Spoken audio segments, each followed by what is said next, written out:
Hello, it's Dr. Darnise, and welcome back into another episode. Today we're talking about hoodoo because this is Hoodoo Heritage Month in October.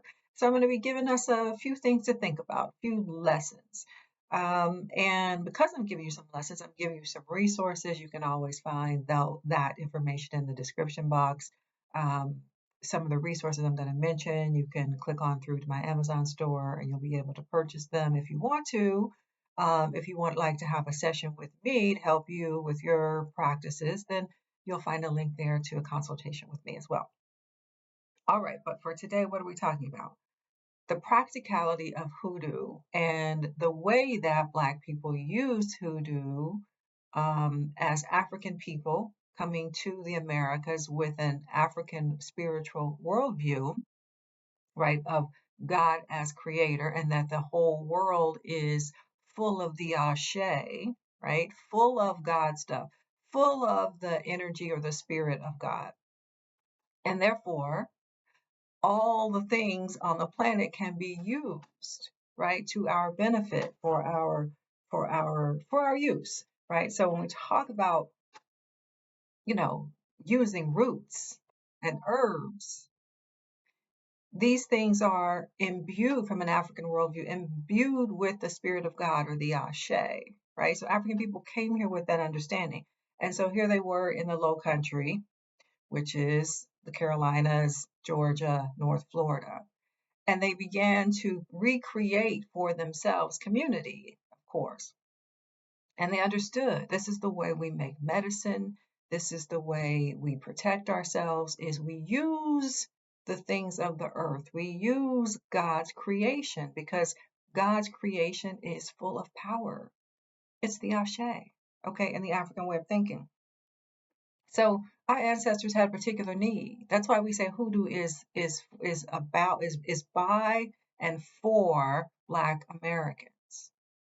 Is created by Black Americans. It's for Black Americans because it helped our people survive the horrors of enslavement, helped us to sustain ourselves, helped us to protect ourselves, to create our own medicines, to create our own food, to create everything that we needed to survive. Right? So people say, well, can other people practice hoodoo? We're not Black. Well, to what end?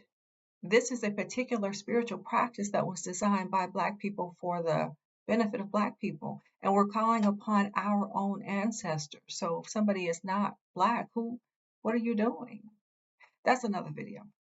What I want to talk about here is, for one thing, combining this idea, the African worldview, the African spiritual worldview, with Christianity, because that was the religion available, most available, and sometimes required of enslaved Black people, right? But they were very discerning. People think, oh, they were uneducated, they didn't know anything. Our ancestors were very discerning and they understood spirituality, they understood having a connection to God.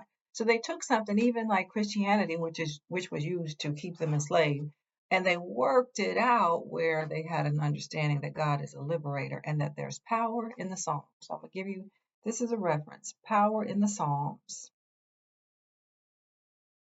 This is a little book. It says 375 ways to use Psalms for love, power, revenge, success, blessings, prosperity, etc. That's funny, etc. Purposes, rituals, prayers, all 150 Psalms included. Because again, these African people, African and then African American people, understood, okay, these people may give me something for my enslavement and for their benefit, but there's something that I can make out of it because I have my own understanding about God and my own connection to God. And I know basically these people are lying. But under the circumstances, let me use what I have, and that is hoodoo. Let me use what I have in my environment. Understand, like, you really got to get this. Hoodoo was created by people who had a particular need and they were situated in a particular place and they knew how to use the roots, the herbs, the plants, the animal life in their region to help them survive, to help with their protection, to create medicine, whatever it is they needed. Hoodoo is what we call in the academy bricolage. It's just a fancy word.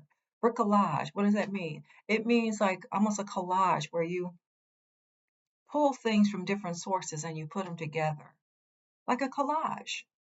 So hoodoo is, oh, okay, let me use this because this I know how this works. Let me use that over there because I know how this works. Let me call upon the power of God because I always know the power of God works. What is the source? What is my notion of God here in this new world? Okay, these people give me Christianity.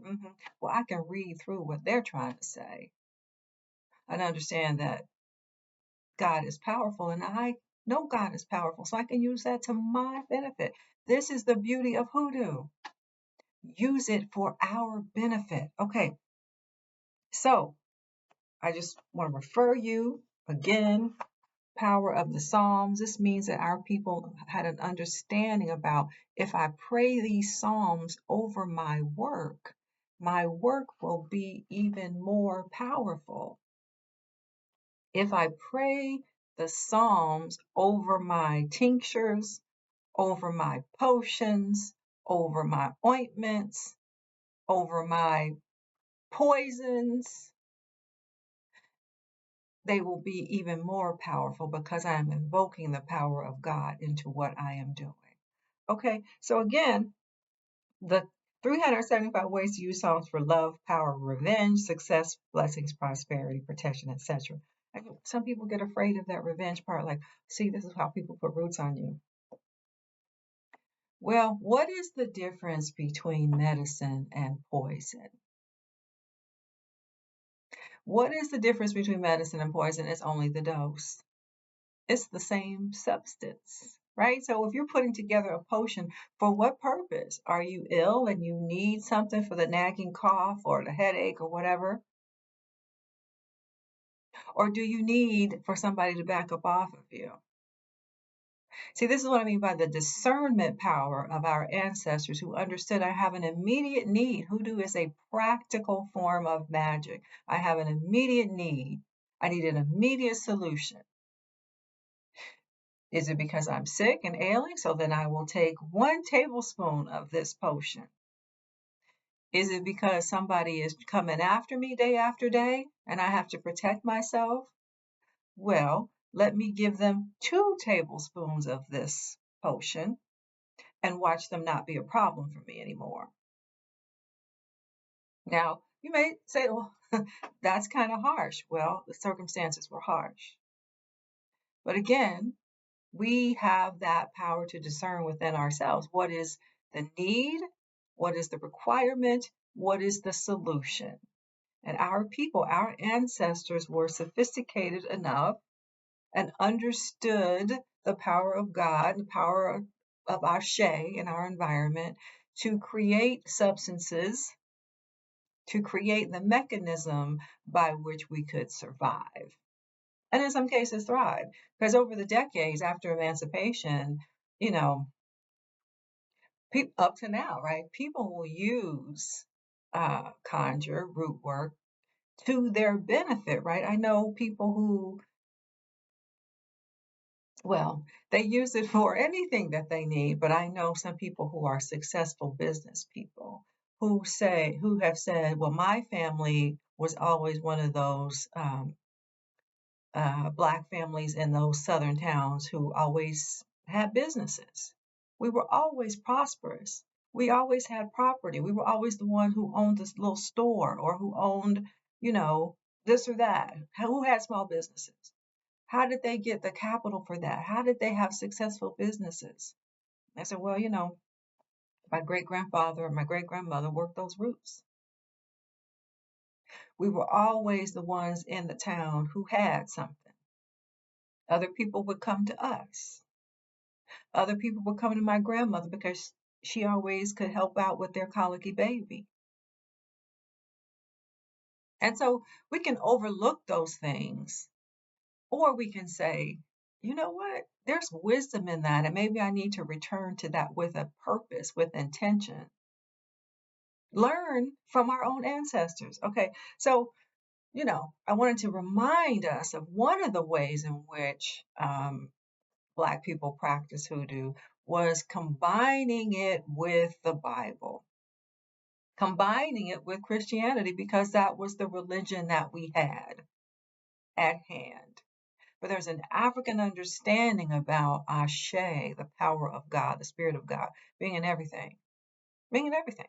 And so, you know, Black people continue to use Christianity, to use the Psalms, to use the Bible. Watch out for the next part of this video.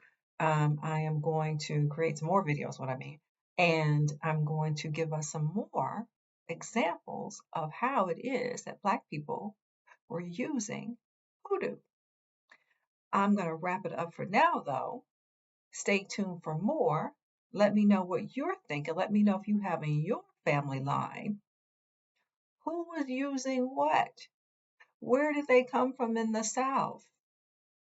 What stories do you have about your people? Is there anybody in your family now who's still doing this root work? Or are you the one? Because sometimes we get afraid of it, but the ancestors have chosen you. You're the one to bring it back into prominence in your family. You might be the one. So let me know. Let me know what you're thinking. Again, check the description box for all the links, and watch out for the next part of this series. Bye for now.